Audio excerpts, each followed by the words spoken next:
Welcome back to Venkat 95 views. மக்கள் நேற்று பார்த்தீங்கன்னா அந்த எபிசோடில் அந்த முத்துவுடைய திருமண நாள் விஷயமா பேசியிருப்பாங்க. அப்படியே முடியும். அடுத்த நாள் பார்த்தீங்கன்னா அந்த பாட்டியம்மா வந்து ரொம்ப செம்ம என்டர்டெய்னிங்காக இருக்கும். ஏன்னா அந்த பாட்டியம்மா வந்தாவே, யார் அண்ணாமலையுடைய அம்மா வந்தாவே வீடே கலகலகலக்கும். அதில் என்ன ஒன்றா ஒருத்தவங்களுக்கு ஒன்றி லூஸ் மோஷன் ஆகும். யாருன்னா தெரியும், விஜயம்மா தான். ஏன்னா அவங்க வந்தாவே விஜயம்மா வந்து வெட்டி வெட்டி வேலை வாங்குவாங்க. ஏன்னா அவ்வளோ பஜனை பண்ணுவாங்க அந்த அம்மா. ஏன்னா அவங்க 3 மருமகளையும் பார்ஷியாலிட்டியோடு பார்ப்பாங்க. ஏன்னா மீனா குடும்பம் வந்து சின்ன குடும்பம், அதுவும் வசதி இல்லாத குடும்பம். அதனால் மீனாவை வந்து ரொம்ப வேலை வாங்குவாங்க. ரோகிணி ஒரு 1ஆம் நம்பர் டுபாக்குருன்னு அந்த அம்மாவுக்கு தெரியாது. ஆனால் அரசல் பசல் தெரிஞ்சாலும் அதுக்கு என்னென்னா மலேசியா மாப்பிள்ளை, மலேசியா அப்பா, மலேசியா மருமக அப்படின்ற அந்த டைலாக்ல அந்த அம்மா சுற்றிட்டு இருக்கோம். இன்னும் சுருதி ஃபேமிலி தெரியும் அந்த விஷயங்கள், அதனால் அதை ஏற்றுப்பாங்க. ஆனால் மீனாவை வந்து வச்சு வாட்டி வதைக்கிறதுல வந்து அந்த அம்மா மாதிரி ஒரு கேரக்டர் எங்கேயுமே பார்க்க முடியாது. அப்படி தான் நடக்குது எல்லா உலகத்துலேயும். எல்லா மக்களும் இப்படி தான் பண்ணிகிட்ருக்குறாங்க. அதில் பார்த்தீங்கன்னா முத்து மேலே என்னன்னு தெரியல, டே 1லேருந்து அவங்க வந்து சின்ன வயசுலேருந்து அந்த பாட்டியம்மா தான் தூக்கி வளர்த்ததுனால முத்து மேலே அவ்வளோ பாசம் கிடையாது அவங்களுக்கு. ஆனால் இருக்குது.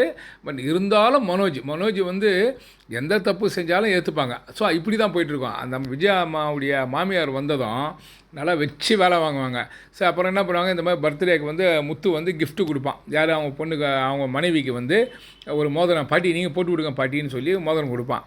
ஆனால் அவங்க நான் சொல்கிறேன், உனக்கு தாண்டா வந்து இது திருமண நாள், நீ தான் போடணும் அப்படின்னு சொல்லி பாட்டி கையை நீயே போடுறா அப்படின்வாங்க.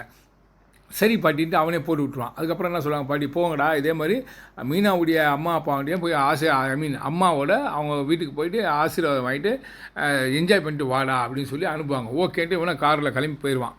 அதுக்கு முன்னாடி மீனா வீட்டிலேருந்து அந்த அம்மா வந்து ட்ரெஸ்லாம் எடுத்துகிட்டு வந்து கொடுத்துட்டு போவாங்க. இதில் ஒரு என்னென்னா கெய்லி கிண்டலோட நையாண்டியோட பேசக்கூடிய யாரும் விஜயம்மா. ஆமாம், அப்படியே 10 தட்டு சீர்வரிசை 50 சவரம் நகை எடுத்துன்னு வந்துட்டீங்க, இதை எடுத்துன்னு வரத்துக்கு இவ்வளோ வேலையான்ட்டு போன எபிசோடில் வேறு மாதிரி பேசுவாங்க. இருந்தாலும் அந்த அம்மா கண்டுக்க மாட்டாங்க. ஏன்னா அவங்க வந்து அவங்களுடைய வேலையை கரெக்டாக செய்வாங்க. ஆனால் இந்த அம்மா வந்து எதனா நக்கல் அடிக்கணுமே, நையாண்டி பண்ணணுமேன்றதுனால இப்படி பண்ணோம். இருந்தாலும் அதை பொருட்படுத்தாமல் போவார். இதில் வந்து அடிக்கடி அண்ணாமலையும் சொல்லுவார், விஜயா அப்படி தான், நீங்கள் அவங்க வேலையை பாருங்கள். ஏன்னா விஜயா அப்படின்ற அந்த மாமியார் கேரக்டர் தெளிவாக பண்ணுவாங்க அந்த அம்மா. ஸோ அப்படி இருக்கும் பட்சத்தில் சரி இவங்க எல்லாம் கிளம்பி, யார் முத்துவும் மீனாவும் கிளம்பி அவங்க வீட்டுக்கு போவாங்க. எல்லாம் அவங்க வீட்டுக்கு போனதும் அவங்க ஃப்ரெண்டு பக்கத்தில் இருக்கவங்க அக்கம் பக்கத்தில் எல்லாமே ஜாலியாக வந்து வாங்க முத்து, நாங்கள் கூட தப்பாக நிறுத்துட்டோம், அந்த வீடியோ பார்த்துட்டு சாரிப்பா, ஆனால் நீ வந்து ஜெம் ஆஃப் பர்சன்ப்பா அப்படி இப்படி சொல்லுவாங்க. அதெல்லாம் கண்டுக்க மாட்டான். சரி விடுங்க சார் அப்படின்ட்டு மேலே போயிடுவான். மேலே போயிட்டு இந்த ட்ரெஸ்லாம் ஏற்கனவே கொடுத்த ட்ரெஸ்லாம் போட்டுட்டு அங்கே இருக்கும்போது ரொம்ப சந்தோஷமாக இருப்பாங்க.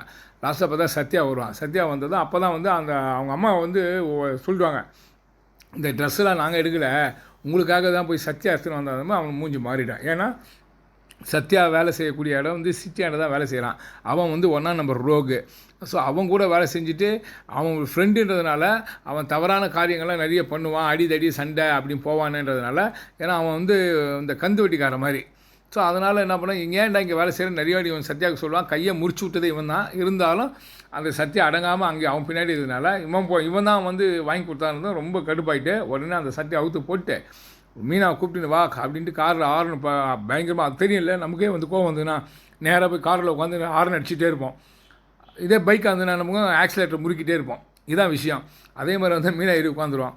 அப்போ வண்டியில் போகும்போது ஏங்க இப்படி பண்ணுறீங்க அப்படின்னு கேட்கும்போது, ஆமாம் உங்கள் அம்மா எடுத்து கொடுத்தாங்கன்னா, எங்கள் அம்மா எடுத்து கொடுத்தாங்கன்னா எங்கள் வீட்டில் இருந்தாங்க கொடுக்குறோம் அப்படின்போது, வானா உங்கள் அம்மா கொடுத்தாங்கன்னா அது வந்து அந்த அம்மா பூ கட்டி வியாபாரம் பண்ணி உழைச்சி வாங்கி கொடுத்துருக்கோம், இவன் ஃப்ராடு, இவன் எப்படி வேலை பண்ணியிருப்பான் எனக்கு தெரியும், அதனால் வேண்டாம் அப்படின்ட்டு வந்துடுவான். இப்படியேவா வீட்டுக்கு போகிறதுன்னா, நீ ஏன் பயப்படுறேன்ட்டு நேராக போய் ஒரு ஷோரூமில் போய் நிறுத்துவான். அவள் மீனா என்ன சொல்ல, நான் போய் எடுத்துகிட்டு வரேன், நீ ஒன்றும் எடுக்க தேவை எனக்கு தெரியும் வா அப்படின்னு. அப்போ 2 பேரும் காம்ப்ரமைஸ் ஆகிடுவாங்க. 2 பேரும் உள்ளே போயிடுவாங்க. அங்கே போனால் அந்த கடைக்காரங்க அவங்கெல்லாம் வந்து செல்ஃபி எடுக்கிற அளவுக்கு நம்மளுடைய முத்து ஃபேமஸ் ஆகிடுவாப்புல. சார் எங்கள் கடையை நம்பி நீங்கள் வந்து பனியனோடு வந்திருக்கீங்கன்னா நீங்கள் தான் சார் எங்களுடைய செலிப்ரிட்டின்ட்டு அவங்களாம் ஃபோட்டோ வீடியோ அதெல்லாம் எடுத்துப்பாங்க. ஆனால் நீங்கள் வேறு சார்ன்ட்டு ஒரு சட்டை எடுத்து நேராக வீட்டுக்கு போவாங்க. வீட்டுக்கு போனால் அதுக்கு முன்னாடி வந்து இந்த மாமியார் வந்து பெண்ட் எடுத்துகிட்டு இருப்பாங்க. யார், அண்ணாமலுடைய அம்மா விஜயாவுடைய மாமியார். அவங்க வந்து அப்படியே அப்போ தான் வந்து அந்த மாமியார் அப்படியே டயர்டாக வந்து உட்காருவாங்க. அப்பா நான் என்னம்மா இவ்வளோ டயர்டாகிற அப்படின்னு யார், அவங்களுடைய மூத்த பையன் கேட்பான்.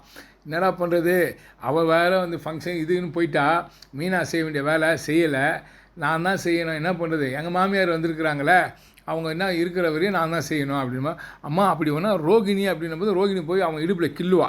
சொர்க்குன்னு ஒன்று அப்படி நெளிவான். மனோஜ் வந்து ஒரு அதான் சொன்னேன், அவன் கேரக்டர்ஸ் தெளிவாக பண்ணுவான். ரொம்ப இன்னசென்ட்டாகவும் நடந்துப்பான், வேறு மாதிரி நடந்துப்பான்.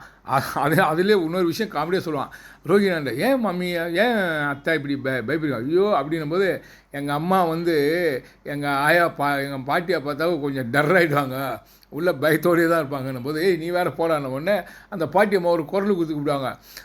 விஜயா அப்படின்னு தான் சும்மா பேக் எடுத்துருவாமான்னு தான் அப்படி தெரிச்சு ஓடுவாங்க. அது உண்மையிலே பார்க்குறதுக்கு ரொம்ப என்டர்டெய்னிங்காக இருக்கும், ரொம்ப சந்தோஷமாக இருக்கும், ரொம்ப மகிழ்ச்சியாக இருக்கும். ஏன்னா இந்த காலத்திலே மாமியாருக்கு நல்ல மருமகளாக விஜயாமா 1000 கோபங்கள் தாபங்கள் இருந்தாலும் அது நல்லா நடந்துப்பாங்க. அது உண்மையிலேயே ரசிக்கக்கூடிய விஷயம். ஸோ இப்படி ஒரு நடக்கும். அப்படி பார்த்தா அந்த வேலை முடிச்சா மறுபடியும் வந்து உட்காருவாங்க. முத்து வந்ததும் முத்து மீனா வந்து கிச்சன் பக்கம் போயிடுவா, முத்து வந்து பெட்ரூம் பக்கம் போயிடுவான். அப்போ தான் அவங்க மனோஜ் அவங்களுடைய ரோகிணி இவங்கெல்லாம் அப்படி முழிப்பாங்க. விஜயா என்ன இவன் போகும்போது வந்து ஒரு ரெட் கலர் சட்டை போட்டு போனால், இப்போ வரும்போது வேறு கலர் சட்டை போட்டுன்னு வந்திருக்கானே, ஏதோ உள்ளே நடந்திருக்கு. என்னென்னா இவங்க மற்றவங்க விஷயத்தில் மூக்க நுழைக்கிறோம். அது கேரக்டர் விஜயாமாக்கும் சரி, நம்ம ரோகிணி, அது ரோகிணி சொல்லாது, அது ரோகிணின்னு சொல்லக்கூடாது, அது ரோகினே சொல்லலாம். ஏன்னா எல்லா வேலைகளும் திருட்டு வேலைகள் நம்பர் 1 அதுதான். அப்படி பண்ணோம். மனோஜ் வந்து அதை சொன்னேன் இன்னசென்ட்டு, ஆனால் அவன் எப்படின்னா சொம்பு அப்படின்னு சொல்லலாம். இந்த பக்கமே பேசுவான், அந்த பக்கம் பேசுவான். கேட்டால் அப்புறம் என்ன சொல்கிறான், அம்மா அவங்க எதோ ட்ரெஸ்ஸு போட்டு போகிறாங்க, அவன் போட்டு போகிறான், இன்னொரு ட்ரெஸ்ஸு கூட எடுத்து கொடுத்துருப்பாங்க, அதை பற்றி நம்ம ஏமா அப்படின்வான். அதுங்களே வக்கில்லாததுடா, அதுங்க எப்போ இன்னொன்று எடுத்து கொடுக்குற போது அது மீனா காதில் விழும். அந்த டைமில் வந்து பாட்டியம்மா வந்துடுவாங்க. பாட்டியம்மா வந்து என்ன மீனா போன வேகத்திலே வந்துட்டா, என்னம்மா இல்லைம்மா போனால் பார்த்தோம் வந்தோம் பாட்டி, வேறு ஒன்றும் இல்லைன்னும் போது, ஆமாம் இந்த சட்டை ஏன் வந்து மாறி இருக்குதுன்னு சொல்லும்போது இவன் வந்துடுவான், யார் முத்து. அதில் பாட்டி அப்படியே ஆணியில் மாட்டி கிழிஞ்சிச்சின்னு இவன் சொல்கிற அதே டைமில் இல்லை காப்பி ஊற்றிக்கிச்சின்னு அவள் சொல்லுவாள், அதை டீ ஊற்றிக்கிச்சின்னு. அப்படி போகும்போது இவங்க 3 பேரும் முடிப்பாங்க. யார், ரோகிணியும் மனோஜ் அண்ட் விஜயாமா. அப்படியே வந்து டைன்னு பார்ப்பாங்க. ஏன்னா அவங்களுக்கு என்ன அந்த க்யூரியாசிட்டி என்ன அடுத்தது என்ன சொல்ல போகிறான் முத்துக்கு. அவங்கள பொறுத்த வரைக்கும் முத்துக்கு எதனா பிரச்சனை வந்ததுன்னா இவங்களுக்கு சந்தோஷம்.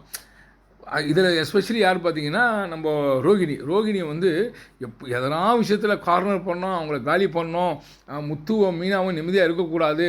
ஏன்னா அவங்க 2 பேர், அவங்க முத்து ரொம்ப ப்ரில்லியண்ட்டு, அதனால் நம்மளை கேட்டு பழிவாங்க அந்த மைண்டுக்குள்ளே, அதனால் இருக்கும். அதனால் அவங்கள வந்து இன்வால்வ் ஆகாமல் அதே நேரத்தில் அவங்களுக்கு எதனா ரூபத்தில் டார்ச்சர் கொடுக்கக்கூடிய கேரக்டர் யார் பார்த்தீங்கன்னா நம்ம ரோகிணி தான். ஸோ இப்படி ஒரு வழியாக அதை காமிச்ச உடனே அப்படியே எல்லாம் அப்படியே வந்து அந்த கேமராவே அப்படி திரும்பி அங்கே பார்த்த உடனே அவன் சொல்லுவாள், இல்லை இவன் வந்து ஆணியில் மாட்டிச்சின்னுவா, இவன் டீ ஊற்றிச்சின்னுவா. அப்படியே இந்த எபிசோடு முடிப்பாங்க. அடுத்த நாள் அடுத்தது என்னென்னா அடுத்த விஷயங்கள் நீங்கள் பார்த்தீங்கன்னா, இந்த ஒரு கலகலப்பாக போயிட்டுருக்கும்போது இந்த முத்து மீனாவுக்கு வந்து ஒரு கேக் வெட்டி செலிப்ரேட் பண்ணுவாங்க அவங்க வீட்லேயே. ஸோ உண்மையிலேயே அதுவும் மகிழ்ச்சி தக்க விஷயமா இருக்கும். எல்லாமே நல்லா ஜாலியாக செலிப்ரேட் பண்ணுவாங்க. இடையில் என்ன பண்ணுவோம் பாட்டி, டேய் நீங்கள் யார் எனக்கு கொல்லு பேரனை பெற்று கொடுக்குறீங்களோ என் சொத்தை எழுதி தரேன்னு சொல்லியிருக்கிறேன் அப்படின்னும் போது விஜயம் அப்படின்னு முறைக்கும். ஏன்னா மூத்தவன் இருக்கிறான மனோஜின்ற மாதிரி ஒரு சிம்பாலிக்காக ஒரு ஆக்ட் கொடுப்பாங்க. ஆனால் அப்போ தான் வந்து அந்த பாட்டியம்மா சொல்லுவாங்க, விஜயா நான் உன்ன மாதிரி பிரித்து என் மருமகள்லாம் பார்க்க மாட்டேன், நீ பார்க்குற மாதிரி நான் எல்லாம் 3 பேரும் ஒன்று தான். எனக்கு என்னென்னா நீ நினைக்கிறபடி என்னடா இவனுக்கு வந்து மனோஜிக்கு வந்து ஃபஸ்ட்டு குழந்தை பிறகுன்னு நினைக்கிற, அவன் குழந்தை பிறந்தாலும் சந்தோஷம்தாம்மா. ஆனால் முதல்ல நீ தெரிஞ்சுக்க, மூத்த மருமகன்னா மீனாவுக்கு தான் முதல் கல்யாணம் ஆச்சு. அதனால தான் நான் சொன்னேன், எனக்கு யார் பண்ணாலும் எனக்கு ஓகே தான். எனக்கு வந்து யார் வந்து கொல்லு பேரனை தரீங்களோ பெற்று தரீங்களோ அவங்களுக்கு என் சொத்தை எழுதி கொடுப்பேன். நான் அன்றைக்கி சொன்னது ஒன்று தான், இன்றைக்கி நான் தான் சொல்லுவேன், உன்ன மாதிரி பரட்டிலாம் பேச மாட்டேன் அப்படின்ற மாதிரி அந்த பாட்டியம்மா சொல்லும். உடனே என்ன பண்ணுவான் ரவி, பாட்டி இந்த விஷயத்தில் நானும் கலந்துக்கலாமா, போடா நீ சின்ன பையன்டா ஃபஸ்ட்டு இவங்களா அப்படின்ட்டு அப்படியே ஒரு வழியாக இந்த எபிசோடு முடிப்பாங்க. ஆக மொத்த மக்களே, இந்த வீடியோ பிடிச்சிருந்தால் லைக் பண்ணுங்கள், கமெண்ட் பண்ணுங்கள், ஷேர் பண்ணுங்கள், சப்ஸ்கிரைப் பண்ணுங்கள். தேங்க்யூ.